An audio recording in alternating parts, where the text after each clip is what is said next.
Hello and welcome to SPMIS Academy. Today we'll analyze important newspaper articles of 31st May 2025. Please note you can download the PDF version of today's newspaper analysis by clicking the link given in the comment section. This is the list of the topics that we will be covering from today's newspaper. The first topic is about Pakistan to upgrade Afghanistan ties, and it is to appoint an ambassador for Afghanistan. This topic is important from our syllabus GS paper 2 international relations point of view. देखिए, अफगानिस्तान के अंदर अभी जो सरकार है उसको हम लोग कहते हैं तालिबान। सो राइट सिंस 2021 अगस्त 2021 से लेकर के अभी तक वहाँ पे तालिबान का रूल है। ये जो करेंट रेजीम है तालिबान का, इसको कभी कभार हम लोग कहते हैं तालिबान 2.0, बिकॉज इसके पहले भी वहाँ पे अफगानिस्तान के अंदर तालिबान का रूल रहा है इन मिड 1990 से लेकर के 2001 तक। फिर 2001 के बाद धीरे धीरे तालिबान का रूल वहाँ पे ख़त्म हो गया। उसके पीछे की हिस्ट्री में अमेरिका भी थोड़ा इन्वॉल्व है। सी, Taliban considers itself as a traditional student-based organization which works in the direction of establishing traditional norms. और तालिबान के जो आइडियाज़ हैं, it is around orthodox Islamic believes. तो तालिबान एक तरीके से एक यूथ ऑर्गेनाइजेशन की तरह इमर्ज हुआ 1990s में, और उसके बाद इसने पावर कैप्चर कर लिया बाय 1995-96 इन अफगानिस्तान। वहाँ की जो सरकार थी उसको रिमूव किया forcefully and they came into power. अब जैसा उनका अप्रोच है, थिंकिंग है Orthodox thinking, radical thinking, they because of their thinking, because of their philosophy, they developed proximity with terrorist organizations like Al Qaeda, क्योंकि terrorist organizations भी radical orthodox thinking पे ही based होते हैं। तो अल कायदा एक terrorist organisation which was led by Osama bin Laden, उनमें और तालिबान में काफ़ी प्रॉक्सिमिटी डेवलप हो गई। And then Osama bin Laden conducted a terror strike on America, जिसको हम लोग 9/11 अटैक भी कहते हैं। 2001 में 9/11 अटैक हुआ 11 सितंबर को अमेरिका में, जिसमें मेनली वहाँ पे ट्विन टावर्स के ऊपर अटैक हुआ। उसके बाद अमेरिका ने वार्निंग दी तालिबान को, because this attack over US was planned from Afghanistan soil. It was mainly conducted by Al Qaeda headed by Osama bin Laden, but कहीं ना कहीं तालिबान भी उनको सपोर्ट कर रहा था।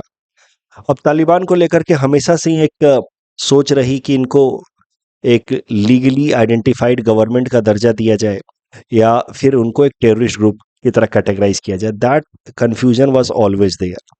लेकिन जब 2001 में अटैक हुआ अमेरिका के ऊपर, अल कायदा ने मेनली उसको स्पॉन्सर किया, तो उसके बाद अमेरिका वार्न्ड तालिबान कि you please hand us over Osama bin Laden and we won't be intervening into Afghanistan, but Taliban refuse to do so. और उसके बाद फिर American forces basically entered into Afghanistan with an intention of removing Taliban rule from there, because after that it was accepted that Taliban is promoting orthodox Islam based terrorism और तालिबान को remove करके वहाँ पे democratically elected सरकार लाना है। And the another intention of course was to catch Osama bin Laden and eliminate Al Qaeda, the terrorist group. इस motivation से American forces landed into Afghanistan in 2001 after this terror attack on America। और उसके बाद से आप कह सकते हैं कि जब अमेरिकन फोर्सेस आए अफगानिस्तान में, तो फिर तालिबान का रूल ख़त्म हो गया। American forces first of all developed control over the territories of Afghanistan. फिर वहाँ पे इलेक्शंस कराए गए, एक डेमोक्रेटिकली इलेक्टेड गवर्नमेंट लाई गई, और इस तरीके से वहाँ पे एक full fledged democratic system establish करने की कोशिश की गई under supervision of American forces. But Taliban को कभी भी अमेरिकन फोर्सेस पूरी तरीके से एलिमिनेट कर नहीं पाए। In the pockets of different regional pockets of Afghanistan, Taliban always remained in control या पावर। फिर धीरे धीरे कई साल बीत गए, लगभग 20 साल बीत गए, but American forces could never completely eliminate Taliban. फिर जब 2020 में Joe Biden came to power as president of America, then decision was made कि now let us pull our forces out of Afghanistan. वहाँ पे हमने एक डेमोक्रेटिकली इलेक्टेड सरकार बना ही दी है, वहाँ के आर्म्ड फोर्सेस को, जो अफगानी आर्म्ड फोर्सेस हैं उनको हमने ट्रेन कर ही दिया है। So now American forces should not be on Afghani soil, they should be pulled out, क्योंकि उसमें बहुत ज़्यादा खर्च भी हो रहा था अमेरिका का, प्लस बहुत सारे अ, जो कैजुअलिटीज हो रहे थे अमेरिकन फोर्सेस के वो भी हाई थे। तो जो इलेक्शंस हुए 2020 वाले, उसमें एक अफगान वॉर या तालिबान के against war was one of the major agenda during the US presidential election. और उस टाइम में जो बिडेन जो इलेक्ट हुआ एज ए प्रेसिडेंट, उनकी पार्टी ने कमिट किया था कि they will pull their forces out of Afghanistan once they come into power. And as per the promise, when Joe Biden came to power, he pulled American forces out of Afghanistan. और जैसे ही American forces Afghanistan से बाहर आए 2021 में, वापस से तालिबान केम to power. इसीलिए हम लोग इस करंट तालिबान रेजिम को कह रहे हैं तालिबान 2.0। इसका पहला स्टिंट था 1996 से लेकर के 2001 तक, और अब 2021 से लेकर के वापस अभी तक तालिबान ही पावर में है अफगानिस्तान के अंदर। So this is brief story of Taliban and its power regime in Afghanistan. Now point is कि जब से दोबारा से तालिबान पावर में आया है अफगानिस्तान में, तब से दुनिया भर के सारे देश जो हैं वो एसेस कर रहे हैं कि तालिबान को लेजिटिमेसी देनी है कि नहीं देनी है, उनके साथ ऑफिशियल रिलेशनशिप को स्टैब्लिश करना है कि नहीं करना है। और भारत ने भी थोड़े बहुत कुछ बैकडोर डिस्कशंस किए, क्योंकि अल्टीमेटली मामला नेशनल इंटरेस्ट का है। अगर Taliban is to stay in power in Afghanistan, तो it's always in interest of any countries national interest कि उसके साथ वो एक रिलेशन स्टैब्लिश करे। But at the same time, since Taliban जिस तरीके से पावर में आया है, या जिस तरीके की उनकी आइडियोलॉजी है, ऑर्थोडॉक्स इस्लामिक आइडियोलॉजी, और विमेन राइट्स को वो सप्रेस करते हैं, डेमोक्रेटिक वैल्यूज में बिलीव नहीं करते हैं, that is why no country is willing to come forward and officially recognise their diplomatic ties with the current regime of Afghanistan. अब न्यूज निकल करके ये आ रही है कि Pakistan has decided to appoint an ambassador to Afghanistan. ये जो फैसला लिया है पाकिस्तान ने, it was taken after a trilateral meeting was done where representatives from China, Pakistan and Afghanistan were involve. तो आप कह सकते हैं कि on insistence of China, now Pakistan and Afghanistan are developing proximity. अब एम्बेसडर टू अफगानिस्तान अपॉइंट करने का क्या मतलब होता है? इसका मतलब होता है कि as per this Vienna convention on diplomatic relations, ये एक इंटरनेशनल लॉ है जिसकी मदद से दो देशों के बीच में किस तरीके के डिप्लोमेटिक रिलेशंस होने चाहिए when they officially recognise each other, उसके अलग अलग नॉर्म्स एस्टैब्लिश किए गए हैं कि अगर दो देश एक दूसरे को आइडेंटिफाई करते हैं as state, as well as एक दूसरे के साथ डिप्लोमेटिक रिलेशंस मेंटेन करना चाहते हैं, तो उनको क्या क्या नॉर्म्स प्रैक्टिस करने हैं। उसके लिए इंटरनेशनल लॉ है Vienna convention on diplomatic relations. उसमें article 2 and article 4 talks about कि if two countries want to establish a formal ties with each other and practice it accordingly, then they should appoint ambassador to each others country. ये एक important step होता है in the direction of mutual recognition of a state या of a government in a particular state. तो अब पाकिस्तान ने जब फैसला किया है कि वो अफगानिस्तान में अपना एक एम्बेसडर को अपॉइंट करेंगे, तो कहीं ना कहीं it is a step in the direction of giving de facto diplomatic recognition to the Taliban regime in Afghanistan by Pakistan. हम लोग डी फैक्टो मतलब डी फैक्टो रिकॉग्निशन कह रहे हैं।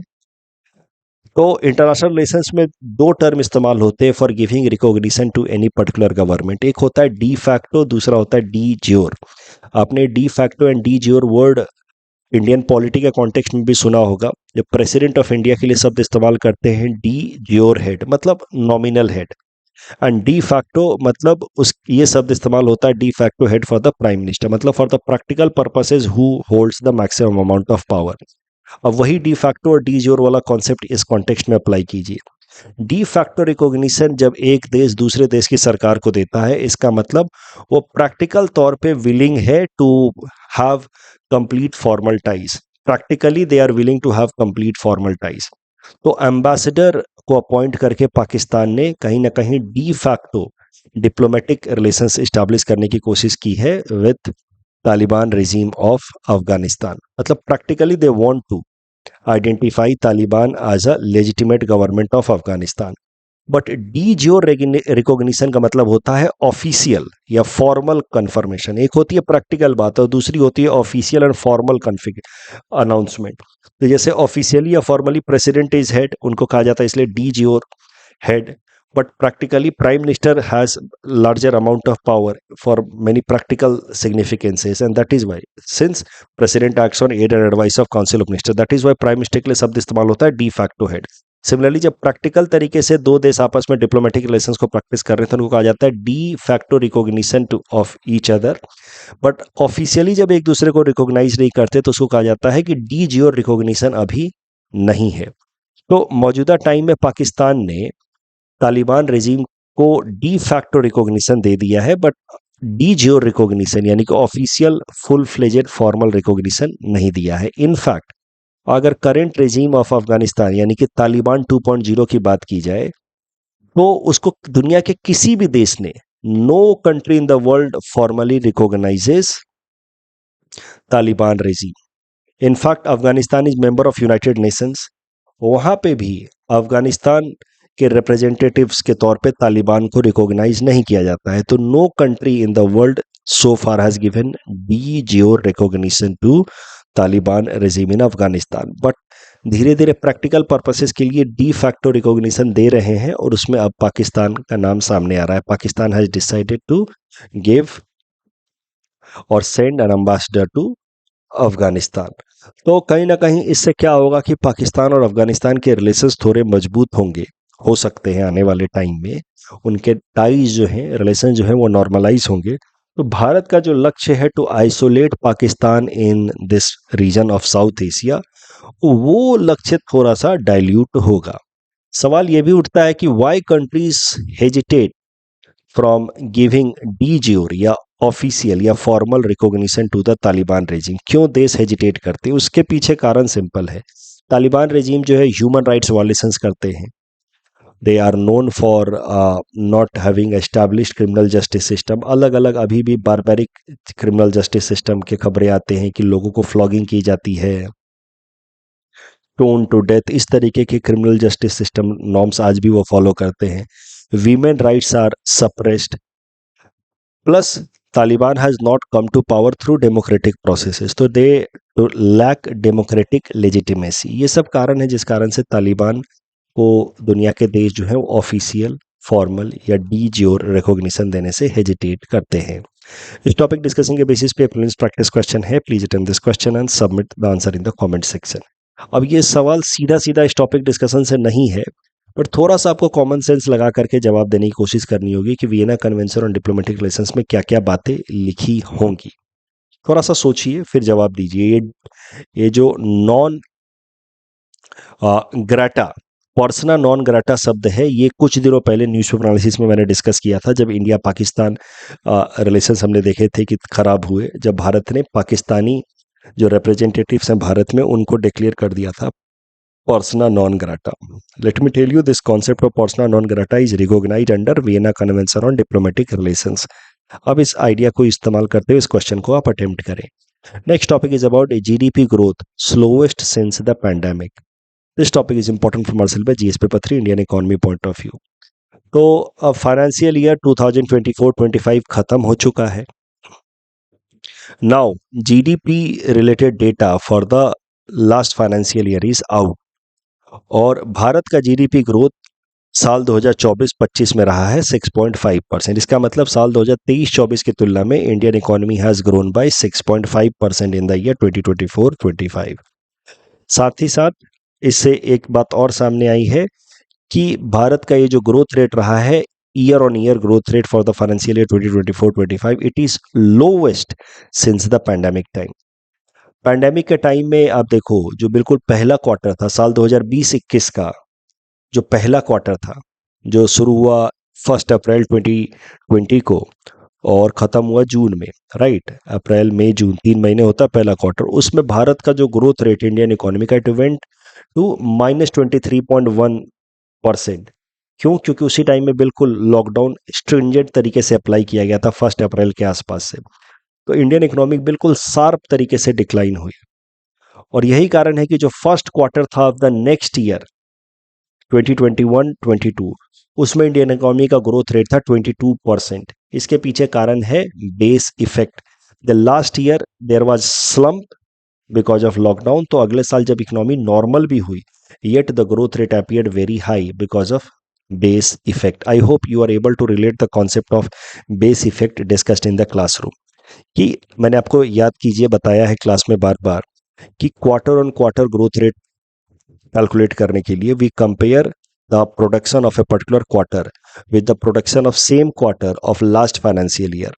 तो फाइनेंशियल ईयर 2021 के पहले क्वार्टर को कंपेयर किया गया विद द फाइनेंशियल ईयर 2021-22, और फाइनेंशियल ईयर 2021 में इंडियन इकोनॉमी का ग्रोथ था -23.1%। तो नेचुरल सी बात है कि नेक्स्ट ईयर का जो पहला क्वार्टर होगा उसमें growth rate would be very very high. Answer is base effect, क्योंकि last year base was very low, so even a normal performance appear to be very high.